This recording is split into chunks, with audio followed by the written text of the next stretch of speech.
그리고 이제 나오미가 자기의 이름을 바꾸는 그런 어떤 과정을 통해서 자기의 마음을 표현하는 장면이 나옵니다. 자기의 심정을 이름 밖으로 표현하는 거죠. 성경에서 이름을 바꿀 때는 굉장히 중요한 사건이 드러납니다. 아브라함을 아브라함이라고, 그 다음에 또 야곱을 이스라엘이라고 하고, 이런 어떤 이름을 바꾸는 장면이 있죠. 네, 마찬가지입니다. 근데 오늘 나오미는 자기 스스로 이름을 바꿔요. 이게 또 재밌습니다. 나오미가 그러니까 이름을 바꾸는 과정을 통해 자기의 심정을 표현을 한 거죠. 첫 번째, 나오미가 묘사하는 겁니다. 나는 지금 마라라는 뜻이 괴로움이라는 뜻입니다. 내가 나갈 때는 풍족하게 손에 많은 걸 쥐고 나갔지만 들어올 때는 빈털터리가 되어서 빈 모습으로 내가 돌아왔다, 그렇게 설명을 하고 있습니다. 그래서 내가 풍족하게 나갔더니 여호와께서 내게 비어 돌아오게 하셨다. 그런데 그 이유를 자기가 설명을 합니다. 자기가 뭐라고 보면 여호와께서 나를 징벌하셨고 전능자가 나를 괴롭게 함으로 나에게 이런 결과가 나왔다라고 표현을 합니다. 그래서 그 괴로움의 모습을 이 판화, 이거는 그림이 판화로 이렇게 찍은 건데요. 이분이 바로 나오미의 모습으로 좀 기골이 좀 그렇죠. 뭔가 이렇게 찌그러든 모습으로 표현이 되어 있죠. 그리고 룻이지만 앞에 있는 그림들과는 달리 믿음의 선택과 결단을 했다고 해서 얼굴이 확 밝아지느냐? 그렇지 않습니다. 믿음의 선택과 결단을 해도 고민은 고민되는 거예요. 아직 해결이 안 되고 있으니까. 그 표정을, 이 생생한 표정을 한번 보십시오. 일로 선택해 오지만 아직 마음의 수신과 앞으로 살아갈 일에 대한 걱정. 저는 이 선택과 결정이 매우 과정에 참 의미가 있다라고 생각이 듭니다. 나중에 적용해서 좀 생각을 하겠지만 우리가 믿음의 길을 선택한다고 해서 마음에 막 기쁨이 막 차고 넘쳐서 그렇지 않습니다. 하나님이 원하시는 걸 알기에 감수하고 순종하며 나갈 때 힘든 건 힘든 거고 하나님 앞에서 그 결과를 신뢰하며 나아가는 그런 괴로움이 우리 속에 있는 것입니다. 자, 그러나 여기서 하나 또 봐야 할 중요한 점은 나오미는 스스로가 생각해요. 그러니까 자기 인생의 해석입니다. 자기는 삶이 텅 비어 있다고 생각했는데, 근데 제3자가 볼 때는 뭐냐? 옆에 누가 있냐면 룻이 있잖아요. 그러니까 룻이 자기 옆에 있는 것에 대하여서 사실은 따져보면 큰 의미를 그렇게 많이 못 느끼고 있다는 겁니다. 이 부분이 참 재미있습니다. 나오미의 손을 비워놓지만 룻을 채워줬는데 룻을 채워준 것을 룻의 존재가 사실은 하나님의 은혜로 의미 있게 있는데도 불구하고 본인은 느끼지 못하고 있는, 마치 저와 여러분이 내가 망했다, 폭망했다, 요즘 아이들 표현대로 하면 폭망했다고 여겨지는데 사실은 그때 자세히 보면 옆에 누가 있다는 거예요. 그리고 은혜라고 생각할 수 있는 건데 그게 눈에 안 보인다는 거예요. 그 상황 가운데 속에서는. 그리고 또 하나는 이 모든 괴로움이 하나님으로부터 왔음을 우선 고백을 합니다. 근데 하나님으로부터 왔음을 고백을 하면서 다르게 표현하는 게 있어요. 이게 이제 나오미의 신앙에 오늘 우리가 생각해 봐야 할 중요한 내용 중에 하나가 될 겁니다. 그래서 이렇게 표현합니다. 나오미가 그들에게 이르되 나를 나오미라 부르지 말고 나를 마라라 부르십시오. 이는 전능자가 나를 심히 괴롭게 하셨습니다. 내가 풍족하게 나갔더니 여호와께서 내게 비어 돌아오게 하셨습니다. 여호와께서 나를 징벌하셨고 전능자가 나를 괴롭게 하셨거늘 너희가 어찌 나를 나오미라고 부르느냐 하니라. 나오미의 신앙 표현법입니다. 오늘 저와 여러분이 이것부터 배웠으면 참 좋겠습니다. 여러 어떤 많은 내용이 있습니다만 저와 여러분이 살면서도 내가 당하고 있는 지금의 어려움과 현실이 이건 분명히 하나님으로부터 왔다라고 느껴지는 그런 상황일 수 있습니다. 근데 보니까 하나님으로부터 왔는데 하나님을 원망하지 않는, 너무 힘들어 죽겠다, 하나님이 나에게 이걸 허락하셨는데 하나님이 왜 이러깁니까? 하지 않고 하나님으로부터 왔습니다. 그러나 힘들어 죽겠습니다. 저는 이 표현이 굉장히 중요하고 이게 자비와 은혜를 구하는 아주 중요한 자세라고 생각합니다.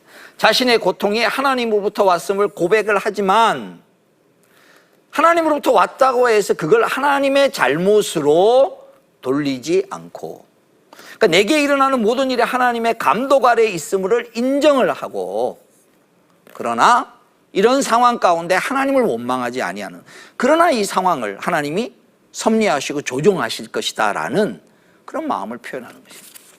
이 어떤 내용을 보면 구약에 또 한 사람이 얼핏 또 여러분 떠오릅니다. 압살롬이 반역을 일으켜서 도망을 갑니다.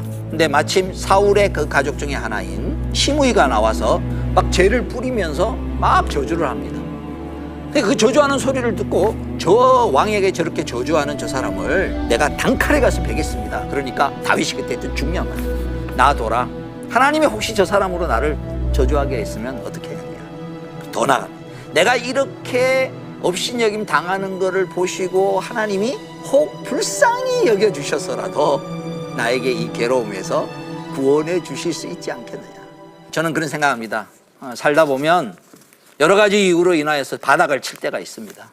여러분, 그때 이런 생각을 가지면 참 도움이 됩니다. 내가 이렇게 힘들어하고 내가 이렇게 하는데 그때 하나님, 나 이런 모습을 불쌍히 보이시고서라도, 그러니까 그대로 당하는 거죠. 하나님 불쌍하지 않으세요? 이게 아주 중요한 신앙이라는 것입니다. 이걸로 해서 누구를 원망하거나 불평하는 게 아니라, 하나님, 내가 이렇게 당하는 게 불쌍해 보이지 않으세요? 나를 혹여 하나님이 야, 저렇게 당하는 거 불쌍해서라도 내가 다시 일으켜주겠다 하는, 혹시 하나님이 그렇게라도 하시지 않을까 하는 그런 마음의 일단을 표현하는 아주 중요한 장면으로 나오고 있습니다. 오늘 돌아오는 과정에서 나타난, 우리가 오늘 사건을 통해서 좀 적용을 좀 해보고 싶은 내용이 있습니다. 우선 우리의 삶의 선택에 있어서 손해보는 선택을 좀 하나님의 백성들이 했으면 좋겠습니다. 우리 너무 깍쟁이 같습니다. 입으로는 예수 믿는 사람들이, 그게 보통 안 믿는 사람들이 얘기하지 않습니까? 입으로는 당해낼 수가 없다고. 왜? 말은 너무 뻗들어지게 잘하는데 실제 행동에 있어서는 다른 사람을 배려하거나 손해보는 일이 별로 없다는 것입니다.